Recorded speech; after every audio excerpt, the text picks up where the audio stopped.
আসসালামু আলাইকুম, আমন্ত্রণ জানাচ্ছি জিটিভি সকালের সংবাদে। আপনাদের সঙ্গে আছে আমি অহনা মোস্তাকিম।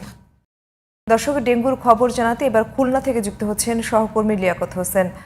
লিয়াকত, নতুন করে খুলনাতে কতজন ডেঙ্গু রোগী হাসপাতালে ভর্তি হয়েছেন, মৃত্যুর কোনো খবর আছে কিনা, এবং এর পাশাপাশি ডেঙ্গু পরিস্থিতি কেন নিয়ন্ত্রণে আসছে না, এ বিষয়ে কি বলছেন চিকিৎসকেরা?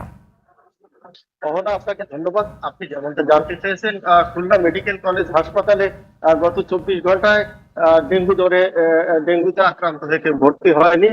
তবে এই পর্যন্ত খুলনা মেডিকেল কলেজ হাসপাতালে 256 জন ডেঙ্গু রোগী ভর্তি হয়েছিল। তার মধ্যে 239 জন সুস্থ হয়ে বাড়ি ফিরেছে।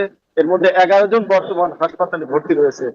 তবে ডেঙ্গু আগের চেয়ে কিছুটা কমলেও ভাইরাস জনিত জ্বরে আক্রান্ত হয়ে অনেক রোগী ভর্তি হয়েছেন।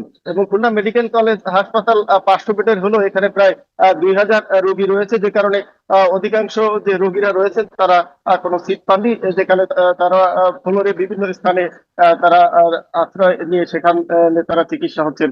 তো ডেঙ্গুর বিষয়ে খুলনা সিটি কর্পোরেশন এবং খুলনা সিভিল সার্জন কার্যালয়ের পক্ষ থেকে ব্যাপক তৎপরতা নেওয়া হয়েছে, যে কারণে ডেঙ্গুর প্রকোপ আগের চেয়ে অনেকটা কমেছে। তবে এই ভাইরাস জনিত জ্বরের বিষয়ে আসলে এখন পর্যন্ত সাধারণ মানুষের মধ্যে তেমন সচেতনতা নাই, যে কারণে তারা এখন পর্যন্ত অনেকেই ভুগছে। তো এই ছিল খুলনা থেকে ডেঙ্গু এবং ভাইরাস জনিত জ্বরের সবশেষ তথ্য।